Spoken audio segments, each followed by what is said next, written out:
여호와께서 내게 이와 같이 말씀하시되 너는 가서 유다 왕들이 출입하는 평민의 문과 예루살렘 모든 문에 서서 무리에게 이르기를 이 문으로 들어오는 유다 왕들과 유다 모든 백성과 예루살렘 모든 주민인 너희는 여호와의 말씀을 들을지어다.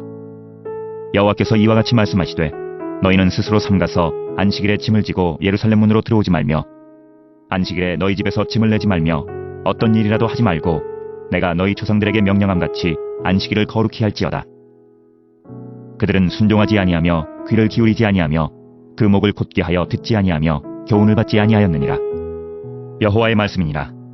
너희가 만일 삼가 나를 순종하여 안식일에 짐을 지고 이 성문으로 들어오지 아니하며 안식일을 거룩히 하여 어떤 일이라도 하지 아니하면 다윗의 왕위에 앉아있는 왕들과 고관들이 병거와 말을 타고 이 성문으로 들어오되 그들과 유다 모든 백성과 예루살렘 주민들이 함께 그리할 것이요 이 성은 영원히 있을 것이며 사람들이 유다 성읍들과 예루살렘의 둘린 곳들과 베냐민 땅과 평지와 산지와 네겝으로부터 와서 번제와 희생과 소제와 유향과 감사제물을 여호와의 성전에 가져오려니와 그러나 만일 너희가 나를 순종하지 아니하고 안식일을 거룩되게 아니하여 안식일에 짐을 지고 예루살렘 문으로 들어오면 내가 성문에 불을 놓아 예루살렘 궁전을 삼키게 하리니 그 불이 꺼지지 아니하리라 하셨다 할지니라 하시니라.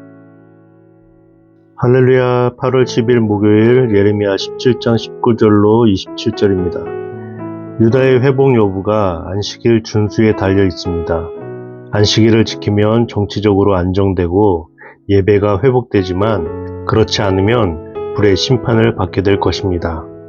하나님께서 다른 말씀하시는 것이 아니라 너희는 스스로 삼가서 안식일에 짐을 지고 예루살렘 문으로 들어오지 말며 안식일에 너희 집에서 짐을 내지 말며 어떤 일이라도 하지 말고 내가 너희 조상들에게 명령함 같이 안식일을 거룩히 할지어다. 이 한 가지 지금 말씀하고 있습니다. 안식일에도 짐을 지고 예루살렘 문으로 들어간다라는 것은 일거리를 한가득 짊어지고 성문을 드나들었던 그들의 죄를 말씀하고 있는 것입니다. 안식일은 모든 것을 멈추고 하나님의 시간으로 보내는 것이죠. 그것이 거룩히 지키는 거예요. 어떤 말씀까지 하시냐면 그렇게 순종하여 안식일에 짐을 지고 이 성문으로 들어오지 아니하며 안식일을 거룩히 하여 어떤 일이라도 하지 아니하면 이 성은 영원히 있을 것이다. 확실하게 말씀하고 계시죠. 멸망하지 않을 것이다. 없어지지 않을 것이다. 말씀하시는 거예요. 27절 그러나 순종하지 아니하고 거룩하게 보내지 아니하면 내가 성문에 불을 놓아 예루살렘 궁전을 삼키게 하리니 그 불이 꺼지지 아니하리라. 이렇게 말씀을 하십니다. 그만큼 하나님께서 원하시는 것은 안식일을 지키는 것을 원하시는 것이죠. 모든 것을 멈추고 하나님께 예배하고 하나님을 알아가고 하나님 안에서의 쉼을 얻고 하나님을 바라보는 시간이 돼야 됩니다. 그것이 이제 안식일의 개념이죠. 근데 지금 우리가 주일 예배로 드리는 그 주일은 일요일이고 썬데이고 그런 것을 떠나서 예수님께서 십자가에 달려 죽으시고 사흘째 되는 날 부활하셨잖아요. 그 부활의 기쁨을 함께 누리는 것이 주일이라는 것이죠. 교회마다 요즘은 좀 다르게 해석을 하긴 하더라고요. 예전에도 토요 예배, 토요 모임 이런 것들은 교회마다 있었죠. 부서마다 예배 드리기도 하고 찬양 예배로 드리기도 하고요. 그런데 어느 순간 이 코로나 시대가 들어오면서 토요 주일 예배다. 주일의 개념을 가져와서 이야기를 하더라고요. 토요 주일 예배. 뭔가 이상하지 않나요? 토요 주일 예배다. 어떤 부서적인 예배, 기관적인 예배가 아니라 이 교회 자체에서 토요일날 주일 예배로 드리는 거예요. 근데 제가 생각하기를 내가 이게 고지식해서 그런가? 토요일에 주일 예배를 드려?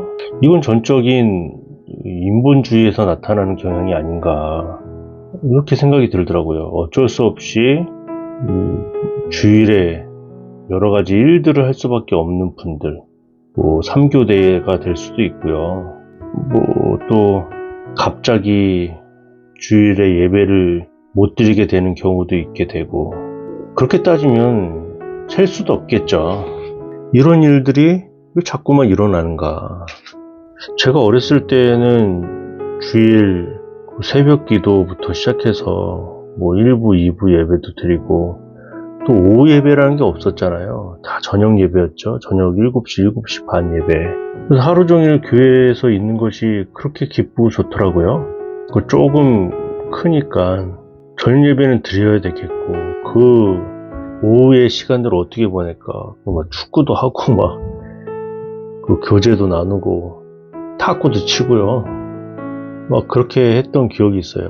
머리가 조금 크니까, 이게 저녁 예배 너무 늦게 드리는데? 이런 생각 들면서, 이거 어떻게 해야 되나, 이런 생각들을 하고 있을 때, 교회에서 오후 예배로 바꾸더라고요. 그래서, 잘 됐다. 오후 예배 드리고, 그 다음에 그냥 노는 거예요. 오후 예배 드리고, 뭐 정말 하나님을 알아가는 시간들로 보내는 것이 아니라, 그냥 마음이 편해지는 거예요. 주일 성수했다는 그런 느낌? 이런 것들이 있더라고요. 제가 지금 뭐 맞고 틀리고 말씀드리는 것이 아니라 잘 생각해 보자는 거예요. 하나님께서 이 안식일의 개념들, 지금 우리에게 주일이란 개념을 주셨을 때 거룩하게 지키는 것이 무엇인가가 중요한 것이겠죠. 하나님께서 왜 이렇게 강조하면서 말씀하셨을까가 중요한 거예요. 그것을 예배를 토요일로 옮겨서 지키게 하는 것이 중요한 것이 아니라, 토요 주일 예배는 좀 이상해요. 코로나 영향이 있었고 뭐 몇 % 예배를 드릴 수밖에 없기 때문에 그것을 분산해서 드린다, 취지는 좋지만 그렇게 만들어지면 그렇게 가야 되는 거잖아요. 지금 교회들이 주일 예배로 정말 다 올인해서 예배를 드리고 있는가, 제가 찾아보진 않았지만 아마 토요 예배는 토요 예배대로 남아 있을 거라는 생각이 들더라고요. 그만큼 우리 자신이 창조주 되기를 멈춰야 돼요. 주님께 삶을 의탁하는 안식일의 그런 경건들, 거룩함들을 회복해야 합니다. 오늘 하루 잘 생각해 보았으면 좋겠어요. 우리 선배들은 주일날 시험이 있으면 보지도 않았었어요. 편협한 신앙입니까? 믿음입니까? 그렇지 않겠죠. 잘 생각해 보시고 오늘 하루 안식일을 거룩하게 지키는 것에 대한 부분을 꼼꼼히 생각해 보시고, 또 찾아보실 것들이 있다면 찾아보시고, 그렇게 하나님 앞에 섰으면 좋겠습니다. 잘 살아가시는 저와 여러분 되시길 주님의 이름으로 부탁드리고 축복합니다. 구독, 좋아요